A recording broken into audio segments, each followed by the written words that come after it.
When I arrived at the cemeteries or memorial parks, I think they're called memorial parks nowadays, I like to walk around, look at some of the beautiful graves.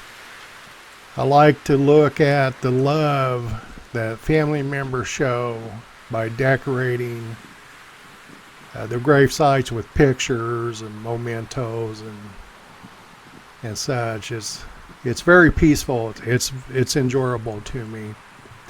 This video is going to be about the McGuire sisters, and primarily Phyllis McGuire, probably because I know her better, and also I believe she had the most colorful life out of the three sisters, and probably because she had Sam Giancana within her life. I remember Phyllis would go to the boxing fights, the title fights, the heavyweight championship fights, and they would announce her in a crowd, and she'd always get a nice hand. Very popular here in Las Vegas. And I thought, well, next time I'm going to work my way down to the main floor and try to get next to her. So sure enough, I went down there, got pretty close. I walked up to her and I said, "Hello, Miss Phyllis." She looked at me and smiled with $1 million smile and said, "Hello, sugar." It just, I guess, just made me melt. I think I was 28 years old at the time. I remember seeing her diamond earrings. She had great makeup, was really tastefully well done, nice diamonds. But what really stood out to me is her shoes matched her handbag perfectly. Phyllis and her sisters are from Centerville, Ohio. Now, Centerville sits exactly halfway between Cincinnati, Ohio, and Dayton, Ohio. Now, I know this because when I go back for the football games, I'm originally from Dayton, Ohio, and we'll make a trip up to Dayton, and Middletown is exactly halfway there. She starts out singing in church, her and her sisters. Her mother was a Methodist, or actually Church of God minister. So they start out singing in church, and they grow from there. They eventually get on the Arthur Godfrey show and get discovered.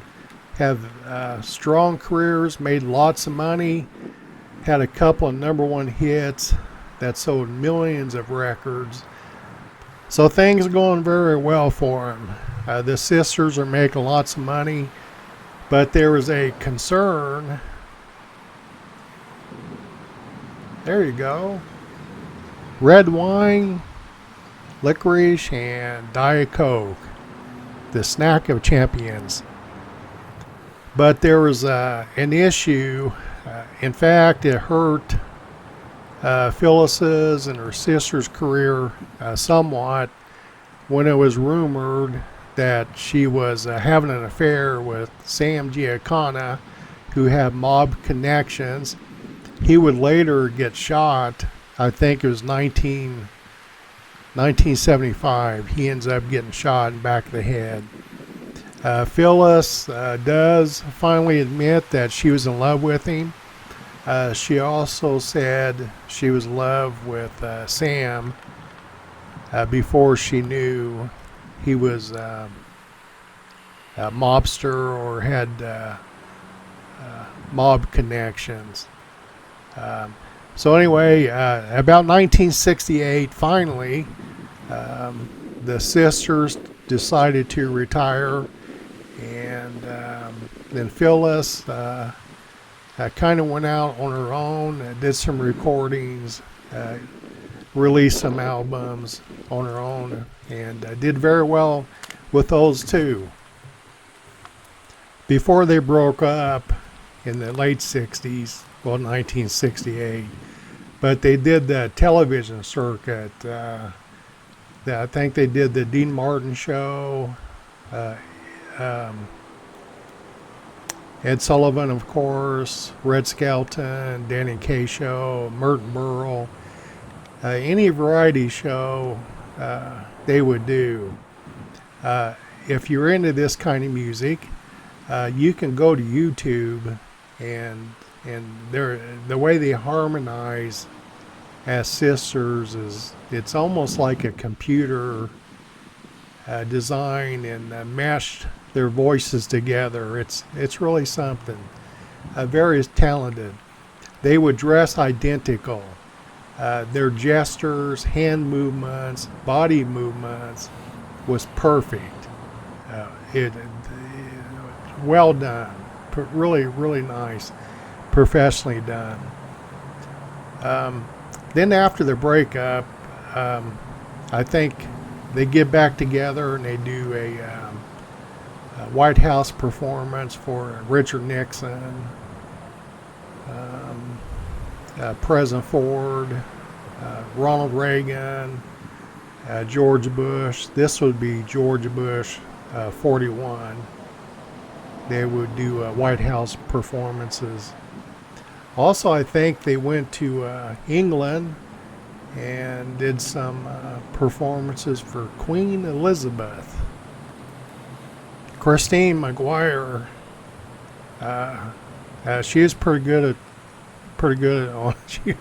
she knew how to get married. She was married 6 times. I think she has a couple of children.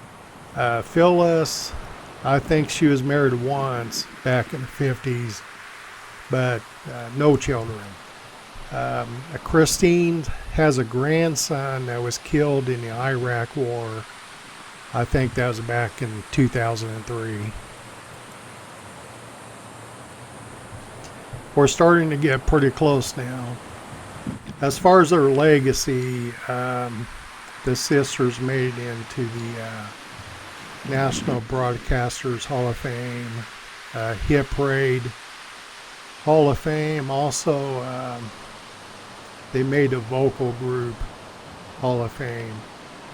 Here they are, right in front of us.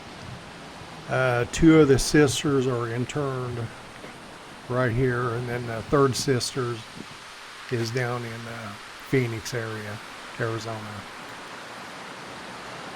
Phyllis's home was located in a really ritzy area here in Las Vegas. It was a place called Rancho Circle. Now this is where casino owners, not executive, but the owners of the casinos lived in. There's a couple of well-to-do, affluent Cadillac dealership owner, Mercedes-Benz, Bentley, that type of neighborhood. Her home was about 26,000 square feet, and within the entrance of the home, she built the base of the Eiffel Tower. In fact, it was about 44 foot tall. They had to remove part of the roof in order to get it to fit. During a Barbara Walters interview, she asked Phyllis if Sam Giancana got the house for her. She says no. When she retired from the McGuire Sisters, she invested her money well, and she said she owns Texas oil wells, and that's how she was able to get the home.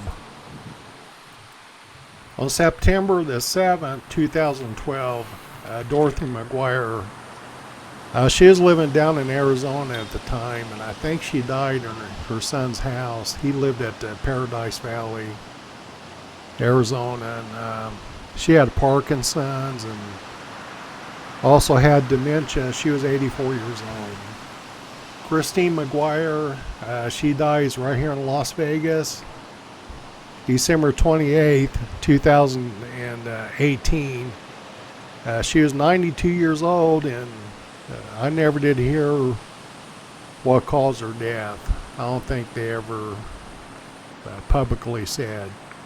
Phyllis McGuire, she was the last surviving member of the trio. She dies at her estate right here in Las Vegas. That was December the 29th, 2020. She dies of natural causes. She was 89 years old.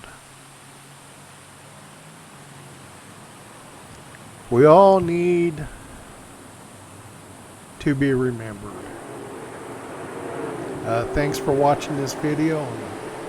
Please subscribe. It would mean a whole lot to me.